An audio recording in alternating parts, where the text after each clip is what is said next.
जन्मदिन या परिनिर्वाण दिवस पर कार्यक्रम भी करते हैं।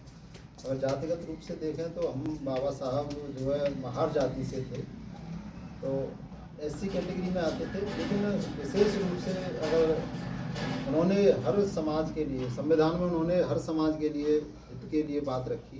उन्होंने किसी एक विशेष जाति को ना तो महत्व दिया, लेकिन यहाँ बात थोड़ा सा ये आ जाती है कि कुछ लोग बाबा साहब को या बाबा साहब को मानने के बाद, उनको जानने के बाद, उनके रास्ते पर चलने के बाद आर्थिक रूप से संपन्न हुए, राजनीतिक क्षेत्र में भी आगे बढ़ गए और उनके जो संसाधन थे उसमें भी वो लोगों ने आगे जो बढ़ने का काम किया वो जाटव समाज के लोगों ने ज़्यादा किया।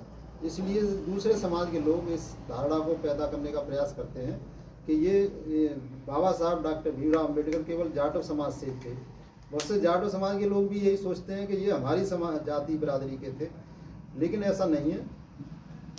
दरअसल क्या होता है कि एक नदी, जैसे मुर्दों की नदी बहती चली जा रही है, वहाँ एक अगर जागरूक व्यक्ति है और वो जिंदा उसमें खड़ा होके अपने आप को उस मुर्दों से अलग कर लेता है, तो वो उस व्यक्ति का अपना विवेक है। वहाँ पे तो सभी लोगों के लिए समान विचारधारा है।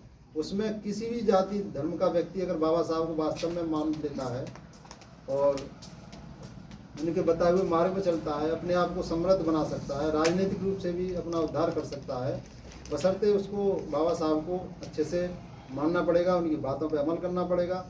शिक्षा के क्षेत्र में, संगठन के क्षेत्र में, संघर्ष के क्षेत्र में उसे अपने आप को बाबा साहब के बताए हुए मार्ग पर चलना पड़ेगा।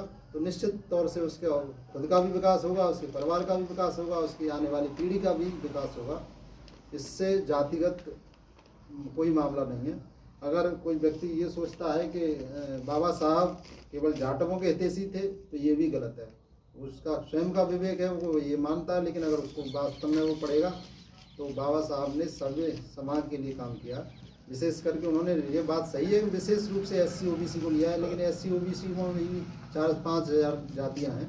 तो सभी लोगों के लिए हम लोग यही उम्मीद करेंगे कि जो भी भटके हुए लोग हैं वो इसको अच्छे से समझेंगे और जाति के बंधनों से निकलकर एक बहुजन समाज, जो बाबा साहब ने जो सपना देखा था उन लोगों को समृद्ध और शक्तिशाली बनाने का, इस देश के शासक बनाने का, तो इसको समझेंगे और इसको अमल करेंगे। और इन्हीं शब्दों के साथ हम आज इस कार्यक्रम का समापन करते हैं। सभी लोगों को बहुत बहुत धन्यवाद, साधुवाद, नमो बुद्धाय, जय हिंद।